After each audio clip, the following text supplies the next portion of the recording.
Flowers. I'm president of Vets for Biz. I have the honor to be here with a mayoral candidate for the city of Phoenix, Moses Sanchez. Thank you very much for taking the time to meet with me, sir. I certainly appreciate it. Appreciate the time. Moses is running for the mayor of the city of Phoenix, but what really drew me in was that he's a Navy veteran, he's a business owner, and he's an educator. So to me, it was like the full circle. I mean, you had all the tools. So why don't you just go ahead and just get into who you are, what you do, and what your campaign goals are. Well, my name is Moses Sanchez. I am a veteran. I've served in the United States Navy now for 22 years. Thank you for your service. Appreciate that a lot. 4 of those years were active duty years. 1 tour in Afghanistan in 2011. And I just re-enlisted for 2 more. I got to get to 25. So 25 is the goal. Once we get to 25, then we'll have to reevaluate our situation. Right. But yes, I've been in the Navy now for a long time, serving our country. I am an immigrant.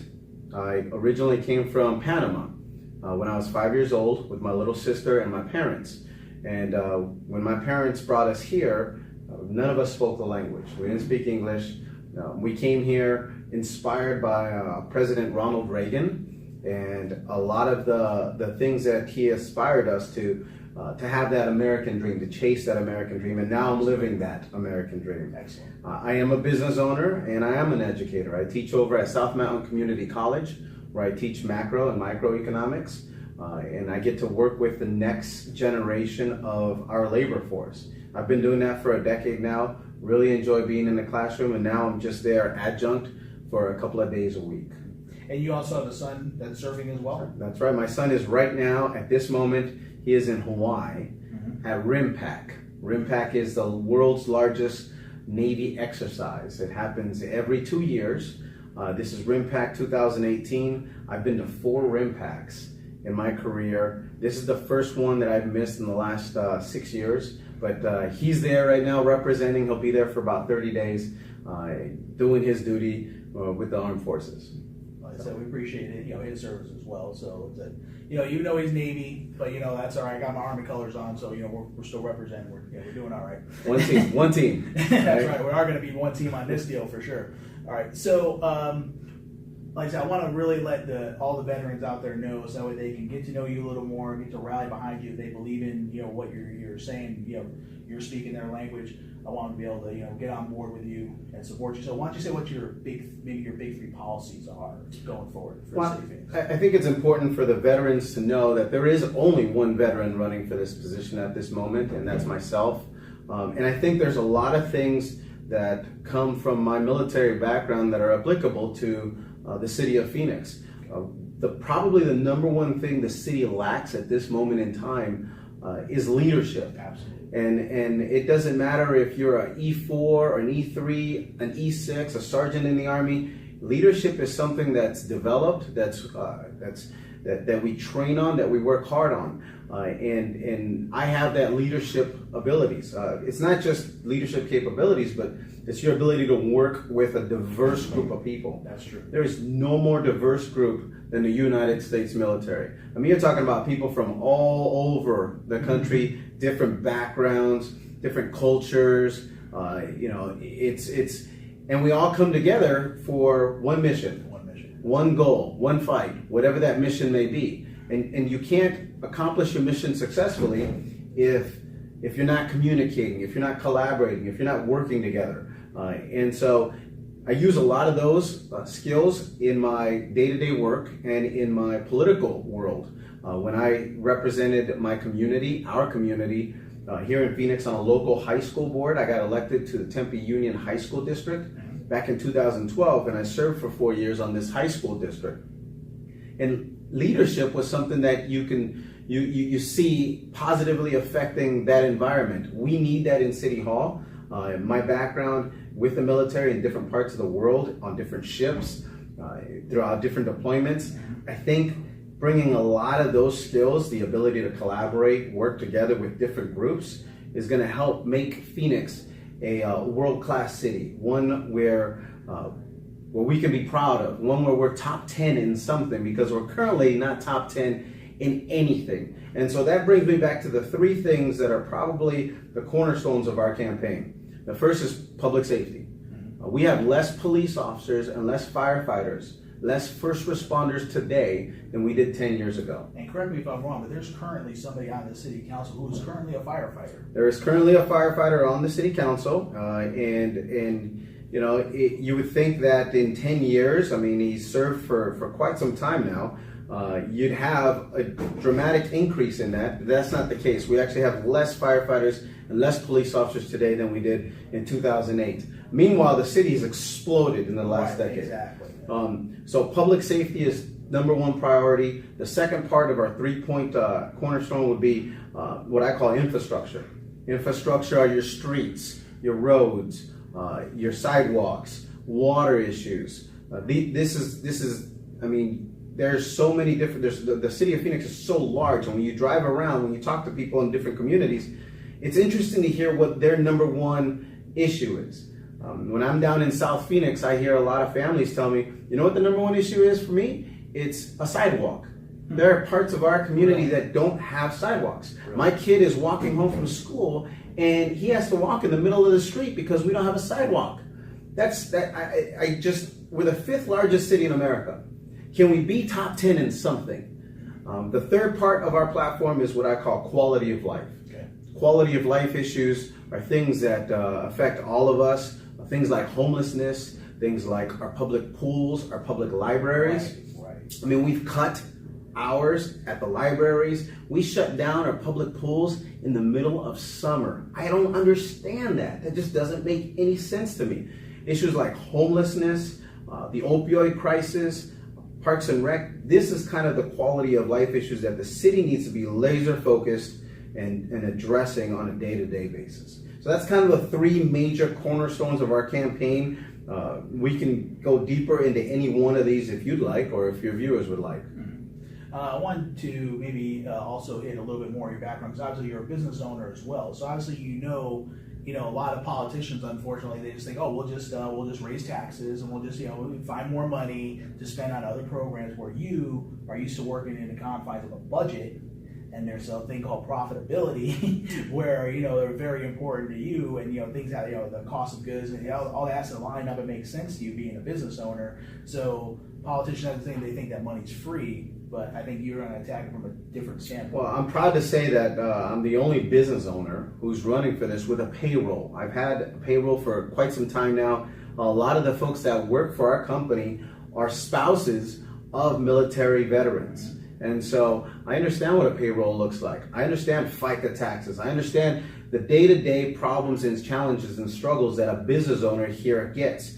And I get frustrated when I hear City Hall talk about how we don't have any money, while they give tax breaks to developers and big businesses who line their pockets with campaign contributions. The city ends up picking winners and losers, while the rest of us, other business owners, are getting these tax breaks. Right. At least be fair and consistent about it. And that's a problem. And you hear that trickle down when they say we don't have any money to pay for firefighters or police officers or for any of the infrastructure projects you talk about. Well, if you stop giving tax breaks and picking winners and losers, maybe we would have that money.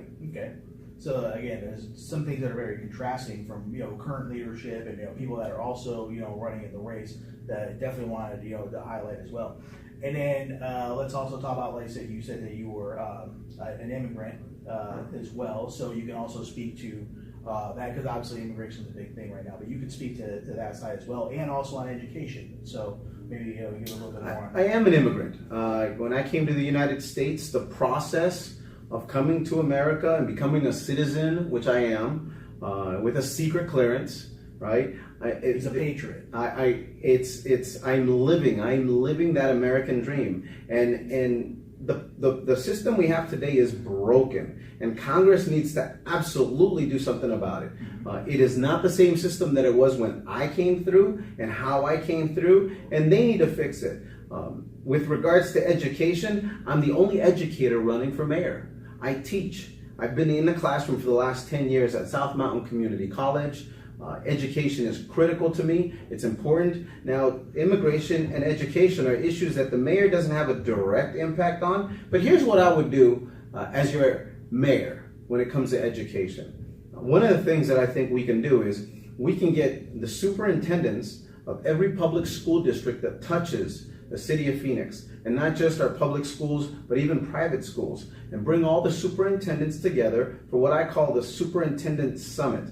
We would do this every single quarter, where the superintendents would show up and one governing board member to hold the superintendents accountable. And we'd bring them in a room, and I would not run this meeting. We'd have somebody facilitate it. But essentially what it would be is, what are the greatest challenges that your school district faces, and what are some of your best practices? We did this when I was on the school board with principals, and the principals would come to the table. Every high school had a different culture, different environment, and it was interesting to see how some schools would take some of those best practices and implement them in their own way. And when they implemented it in their own way, it wasn't a cookie cutter approach, but it was in the business world, it was just an approach of taking best practices from other companies and adjusting them for your environment. By doing this, I think we can close the achievement gap. We can tackle some of the fundamental financial problems we have in the district, and we can also tackle some of the other issues that we have, like workforce development or lack thereof workforce development, trade schools, things of that nature. I mean, we can address a lot of problems in the city of Phoenix by bringing folks to the table, collaborating, communicating, but that takes a leader. That's true. That's true. Okay, lastly, I just want to do, if there's anything that maybe we haven't talked about, as of yet, that you definitely want to point out to the people that are going to be, seeing this, especially to the veteran community, because obviously we're heavy veteran, but more people are going to see that. So is there anything, maybe, like I said, we haven't touched on that you think is very important that you want to bring up as well? One of the things I don't talk enough about on the campaign trail is my military background. I really don't. I think us veterans, we don't want to share our sea stories or our war stories. It's our world. It's our safe space. It's when we talk about it at the American Legion or at the VFW. But I think it's important for us to start telling our stories more and more. Whether you own a business, whether you're running for local office, I'm seeing that it's critical for us to tell our story. At this point in our American history, we have the lowest amount of veterans elected to public office than at any time in history. Do your homework, do your research. If you're a veteran, ask, hey, do you know any veteran businesses that can provide these services that I'm interested in? Hey, do you know any politicians who are running for office that may be a veteran? Now, that doesn't make them the perfect candidate, but I think that's a good starting point. We need to support each other, look out for each other, watch our six, right? Absolutely. Especially when the rest of the public isn't necessarily going to do that. Yeah, I mean, you see teachers doing this, you see lawyers doing this, you see doctors doing this. I think if we came out as a community, veterans, supporting veterans, I think we can go really far and really have an impact, not just in the political world, but in the business world. Absolutely, absolutely. So even I'm not a representative, I'm not a citizen of Phoenix, but I definitely believe in the cause, I definitely believe in what you're doing, I thank you for that. Now, even though if you're not, like myself, we can always contribute to your campaign. Absolutely. Correct? I mean, rather than me buying you a beer, why don't I throw $5-10 in your campaign? Am I right? That makes all the difference in the world. Your money is good in my campaign. You just go to MosesSanchez.com. There's an easy button there for donating. There's a couple of ways that we're going to win this race. One is financially. We need to raise as much money as we possibly can. We know that we're going to get outspent and outraised by my opponents, as they're supported by a lot of the unions here in the city. But we're doing a really good job, and we're out there fighting and grassrootsing for every vote that we can get. The other way that you can help is through social media. So getting involved online, watching these videos, sharing these videos, sharing the website, sharing our Facebook page, Twitter, Instagram, IGTV, whatever your platform is, whatever platform you prefer to use, we're on there. I'm on there. You can look me up, share it with your buddies and friends, and say, hey, we got a guy who's fighting for us, fighting for Phoenix families. So even if you don't live in the city of Phoenix, you can still have an impact. Because remember, the 5th largest city in America. That's right. Which means what happens in Phoenix has an impact throughout the state of Arizona and has a huge impact in the Southwest. That's right. So we want a veteran in that seat. We don't want another professional politician looking out for themselves. We want somebody that's going to be mission focused and mission oriented. We want a veteran in that seat. Oh yeah. So again, give me your contact info, website, and all that stuff. MosesSanchez.com. MOSES Sanchez. Thank Thank you for your time, brother. Hey, I appreciate it. Thank you. Thank you for having me.